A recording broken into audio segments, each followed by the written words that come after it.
Welcome back, this is Volt. I hope you enjoy. Last time we successfully saved a deteriorating settlement, earning us 25 starting clay for the rest of the cycle, and 20 artifacts.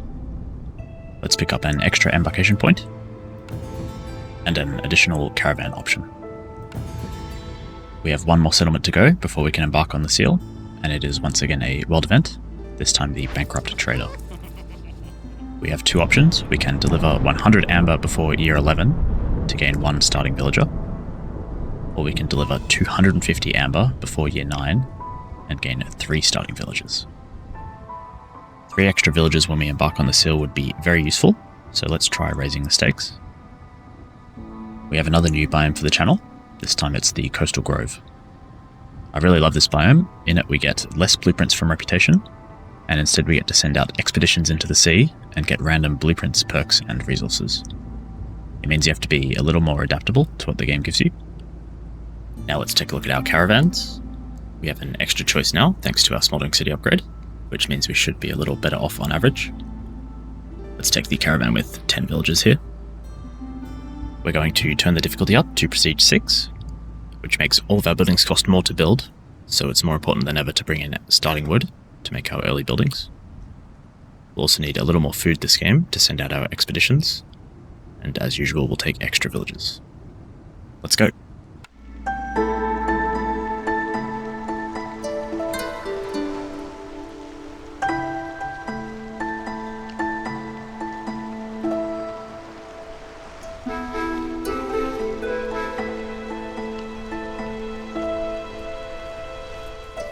Our drizzle mystery this game grants our villagers stacking bonus resolve if they have 2 complex food needs met. At hostility 1, villagers without housing move slower. At hostility 2, gathering speed is decreased by 50%, and villagers without housing have a stacking penalty to their resolve. And at hostility 3, villagers without complex food and clothing may destroy their production yields. On Prestige 6, buildings require 50% more materials to build. This is the Strider port. We can spend resources to feed the Strider and the crew in order to get blueprints, as well as random loot. The more resources we spend, the better the chance we have to get higher grade loot. The rest of our starting glade only consists of a thunderfish pond and an algae pond. This makes for a rather interesting situation where we have no way of gathering our starting nodes instantly. We have to rely on our starting resources and the trees around us to survive. We also have to focus on generating 250 amber this game, which means a lower priority on villager resolve so that we don't win the game too quickly, and a greater priority on industry and trade. So the big focus is finding resources that can be gathered very efficiently, and also find blueprints that can efficiently convert those resources into amber. So let's see what blueprints we have to start with. On this new prestige difficulty, it's more important than ever to have good building material production, so I'm leaning to the weaver or the carpenter. The weaver is good because we have a lot of algae to make the fabric, and also because boots are universally liked. But I'm leaning towards the carpenter because not only do we get the plank recipe, but we also get packs of luxury goods, which are some of the most profitable items you can make in the game. I think it's more important to set up a supply chain for our trade than it is for our needs, due to the 250 amber gold. One final option is the press. I would love to be able to set up a pipeline where we can sacrifice oil to improve our production speed this game, but I think that's a little too far off to take in our first blueprint, so I'm happy to lock in the carpenter. Once again, the brickyard is a good option for the building materials, and the press is a good option for the oil. Even the ranch is a decent option because we have so much algae to make meat and leather. But for me, by far the best option here is the cookhouse, for a few reasons. Number one is that we're going to play a very long game to earn the amber that we need. So we definitely want to have a good complex food chain. We're likely to end up with a lot of hungry villagers, and we don't really want to be wasting our amber buying it. Number two is that we need to feed our Strider expeditions food as well. The food costs get more expensive the more expeditions you send out, and start requiring complex food as well. So the cookhouse solves both problems, and I think it's an easy pick here. There's some interesting options here. The clothier is good for the 2-star packs of building materials, but the coats are completely wasted. So I think the fishing hut might be slightly better. We have 2 starting ponds, so even though we don't need the advanced fishing hut to gather them, it still makes the gathering process more efficient. And we want to start making porridge ASAP. So to do that, we need to bring in the fish from the fishing pond as soon as we can, and the fishing hut lets us do that faster. It's a bit of an unusual game in that we've already locked in our blueprints, so we have a very good idea of what we're going to spend year 1 doing, at least until our orders come in. So we're going to start with 2 fishing huts on the Thunderfish Pond, so that we can pull in the nets quite quickly and start making porridge. And of course, to make porridge we also need the rain collector. Then to maximise the amount of fish that we can bring in, we'll build a makeshift post, and then use some of our starting goods to make packs of crops for bait. And the one other thing we need for the porridge is of course to make the building, so we'll start making some building materials in the crude workstation, and the rest of the villagers will be woodcutters.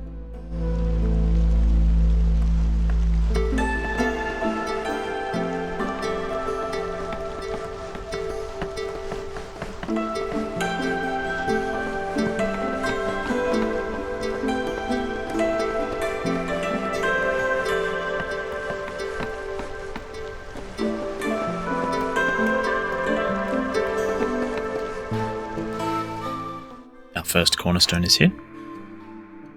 We'll be relying heavily on trade to get our 250 amber, so trade logs is quite good for us.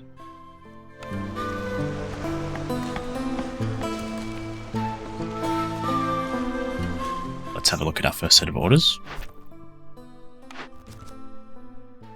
Trading post is quite easy to do, but I don't really like that it costs us 10 amber, and there are no villagers in the reward, although parts become better now that we have extra cost of buildings. The alternative is similarly easy, and it basically pays for itself, but we can't really complete it until the storm. The rewards are very useful though, so I think we definitely take this one. Assist cultivation is a little cheaper, but I think the rewards are clearly worse than Call to Arms. Villagers and parts will always be welcome. Salt comes from trees on this map, so that makes salt miner easy to do. And camps is actually quite challenging to do because we have so few paths. The rewards for salt miner are also pretty good, so let's take that one. So 2 of these orders will complete fairly passively. The only one we can take a real tilt at is Call to Arms, but I still think it's a higher priority to get our porridge production going, so I think all of these can take a backseat while we work on our original game plan.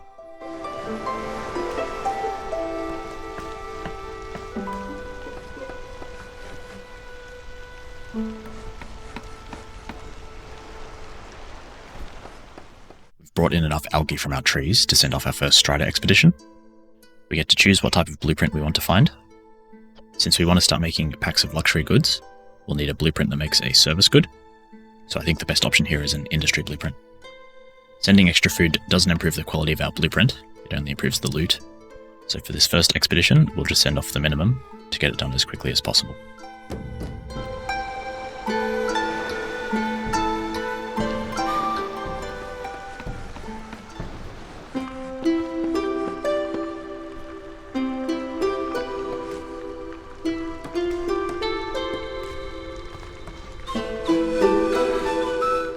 We're in a pretty big resource crunch right now. We need food for our Strider port, but we also need food for our porridge. And we need wood for our planks, but we also need wood for our houses.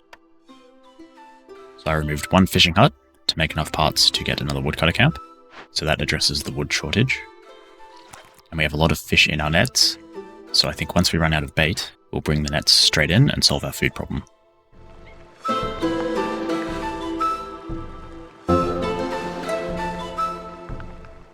First expedition is complete, and we got the Alchemist's Hut, which is great because it gives us 2 options for luxury resources to produce.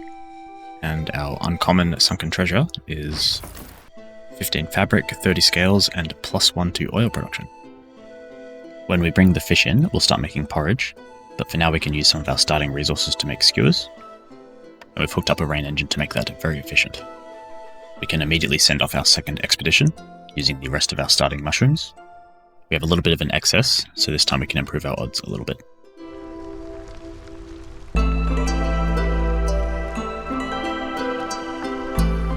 Thanks to our frog firekeeper, our first group of newcomers is already here. These coats are virtually useless, so let's take this caravan. I think we have the room in our workforce and in our hostility budget now to open this dangerous glade. Now that we've finished with the Thunderfish Pond and taken some newcomers, we'll have some excess villagers that need jobs.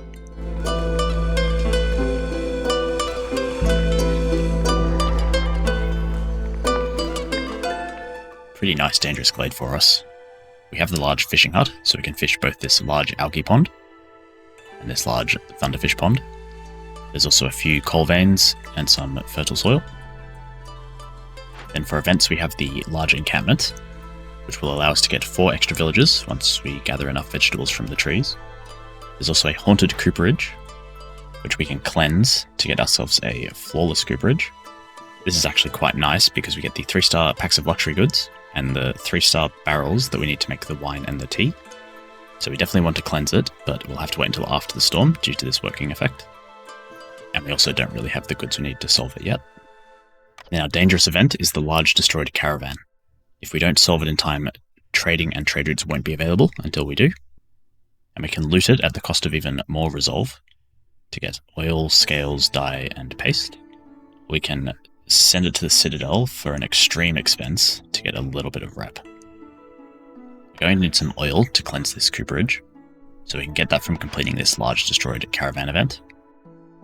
And we won't really be able to do them at the same time anyway, due to the global resolve effect. So the game plan is to wait out the storm and then start this caravan event, and then work on the cooperage sometime late next year. We have a long-term supply chain now to make packs of luxury goods. We can make crystallized dew in the alchemist hut, combined with planks from the carpenter to make barrels. Then we can use the barrels in the alchemist hut to make wine and tea, which we can then bring back to the cooperage to pack into these luxury goods. So in the short term, the storm is nearly here, and we need to rush all of these houses up to avoid this fog forest mystery from crippling us. We can also upgrade our hearth and continue bringing in complex food in the cookhouse. We're struggling for parts, so once we've emptied these nets, we'll move this fishing hut up to the new large ponds.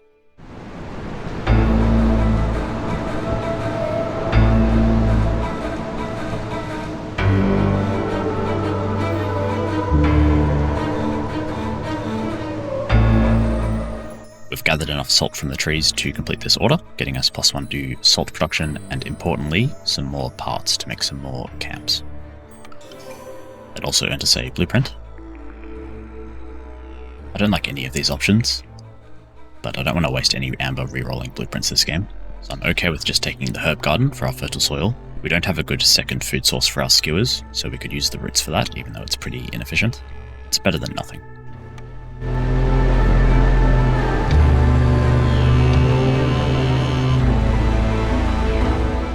We have another uncommon sunken treasure from our expedition. This one is clay, packs of crops, and faster glade events. We've been relying on our starting clay to make bricks for our buildings, so the clay is actually quite useful.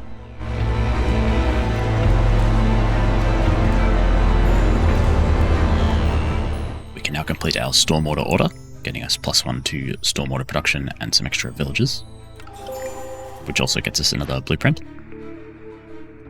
We already have +1 to oil production, and by completing our next order we can get another +1. So I really do like 3-star oil here. The other options are fairly mediocre. So let's take the Druid's Hut. The storm is nearly over, so I think it's now safe to start looting this destroyed caravan. We've brought in enough resources to send off another Strider expedition. This time I think we'll look for a service building.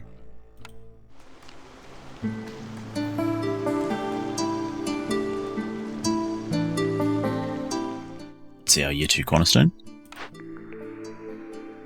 Rich Glades is not very good. Improvised tools is usually pretty good, but we actually have a production chain to make tools this game. So I actually quite like Protected Trade. It does hurt our resolve push, at least in the early game, but we are planning to sell at least 250 amber worth of goods in order to complete the world event, which reduces hostility by a massive amount. So it makes it far safer to play a long game. We also have some new orders. This is actually quite an interesting one. Fox Relatives is probably better. 5 foxes and +3 to resolve is just amazing. But we actually don't have the Fox House unlocked, so it's just a blueprint lottery. Whereas Feast we can definitely complete. In fact, we can complete it very soon. And we can get a further +2 to oil production. And the 20% faster food production speed is nice. We can complete both of these orders, but the rewards for aid for the Fox Pack are a lot better. 3 extra villages with +3 resolve and 2 parts to make some more gathering camps. I don't really want to be breaking into glades anytime soon, but it is still better in the long game to take this one. So I think the only thing those orders change is that we now want to get the Druid's Hut up a little faster. We'll be able to produce 9 oil for every 2 fish that we input, which is effectively an infinite supply of oil given this large thunderfish pond that we have.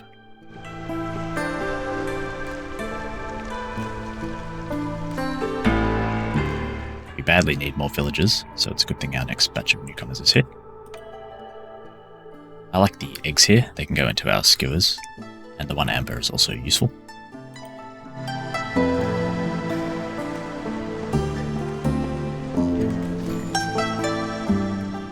The additional building costs of Prestige 6 means that this is the first time in the whole game that we've had enough excess wood to build our trading post. I don't want to be overly reliant on purchasing resources this game. Obviously we mostly want to be selling goods for amber to complete our world event, but in this case 24 berries gets us enough to complete our encampment event, which gets 4 extra villages, which will definitely pay for itself, and 8 planks gives us enough to build the Druid's Hut.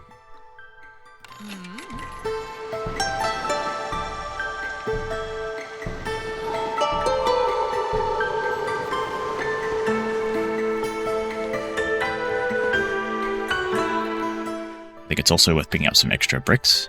We don't have any good source of stone or clay, and the bricks that we do have won't go too far with the extra building costs. Yes.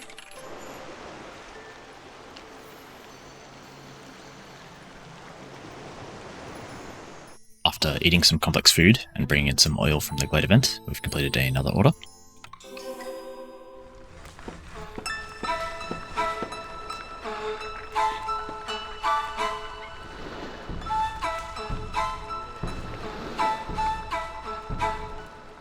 Our expedition netted us the tavern. Definitely not the best option given our species. And an uncommon sunken treasure, in which we got boots, coal, and plus 30% planting crop speed. Definitely not the best expedition, but the boots and coal are useful. We've started making the purging fire in the Blightpost in order to complete our order and get some more parts so that we can do some more fishing. We have a very nice trade route here for sea marrow this season, so I've started to make some packs of provisions in the makeshift post. I think one of the biggest problems we have at the moment is our bricks.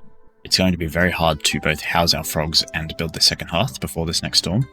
We simply don't have the stone and clay that we need to make any more bricks, and I don't really want to be calling traders until we've started making packs of luxury goods. On the plus side, the frogs do have some paste and boots that they can use to stay happy during the storm, despite this negative forest mystery effect. In saying that, I do think it's appropriate to open a few more glades to look for some stone or clay. We can open 2 more to complete our order, so I'm thinking this small glade and maybe this forbidden glade a little later.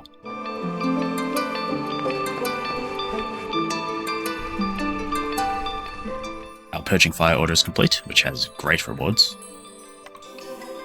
And our sea marrow trade route is ready to ship off.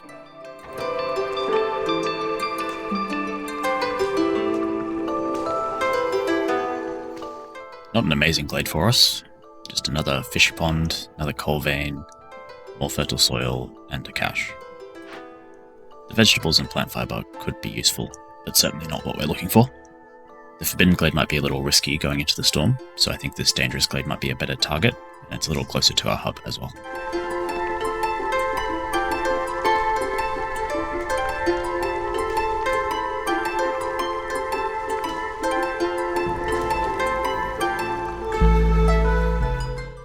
This glade has a lot more of the same. We've got the coal veins, the thunderfish pond, and the fertile soil.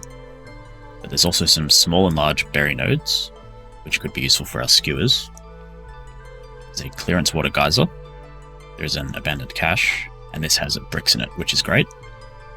And finally, there is the Stonetooth termite burrow. In 13 minutes, it will destroy all of our stored building materials. We can burn it down with fuel and reduced harvesting and planting speed, which doesn't affect us, to get eggs, meat, and a perk. We can tame it for some expensive bits and -5 to global resolve to get a decoration that gives us 5 insects per minute. Ongoing effects are pretty powerful in this game because we're going to have to play quite a lot of years to get the amber that we need, but I think we're quite a ways away from getting enough tools that we would need to solve this. And I'm not convinced that insects are worth more than just taking the eggs and meat now to continue making skewers. We will certainly open this cache. We have the sea marrow that we need to do it right away. And I think the clearance water geyser will also be quite useful. The alchemist's hut and the flawless cooperage both use clearance water, And we could also use some extra rainwater generation for our porridge.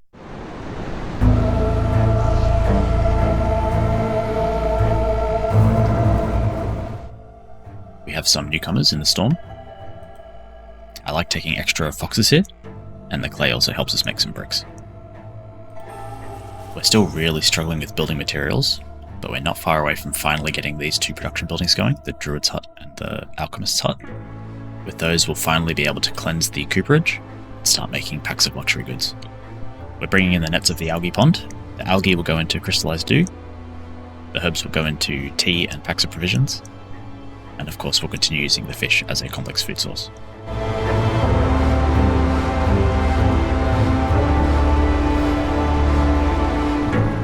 Our order is complete for some more foxes and parts, which are always welcome. That also earned us a blueprint. Some pretty interesting options here. The clan hall is normally very good, but in this situation we're not doing much gathering and there's not much reliance on meat-based foods, so I don't think I can justify it. The temple is very interesting though, because we could really all in on the oil production, given we have a 3-star recipe and +4 to production, and that way we could just sacrifice oil for the rest of the game functionally. And that's good in the temple because it has this Sacrament of the Flame effect. The other option is the Weaver. We have a massive amount of scales that could be used to make boots, and all of our villagers like boots. 3-star fabric is useful, but not amazing. I think the Weaver is a little safer, but I do think the temple has the potential to let us win a lot faster.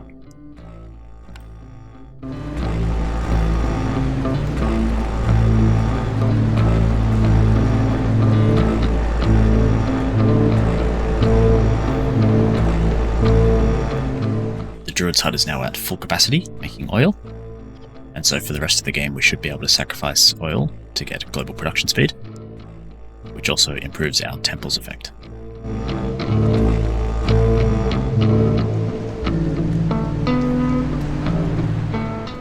Another expedition is complete, with another uncommon treasure. 30 clay is excellent, but coats and +1 to bar production is not so useful.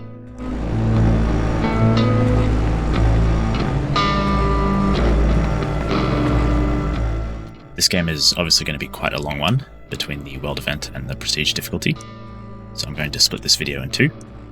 In the new year we'll be able to use our excess oil to cleanse the haunted cooperage and begin luxury good production. We'll also work towards building the temple, and gradually reduce our hostility over time with its effect. And if we can keep our town alive, eventually we'll be able to sell enough packs of luxury goods to get our 250 amber, complete the world event, and then hopefully also win the game. So as always, thank you for watching, and I'll see you in the next installment.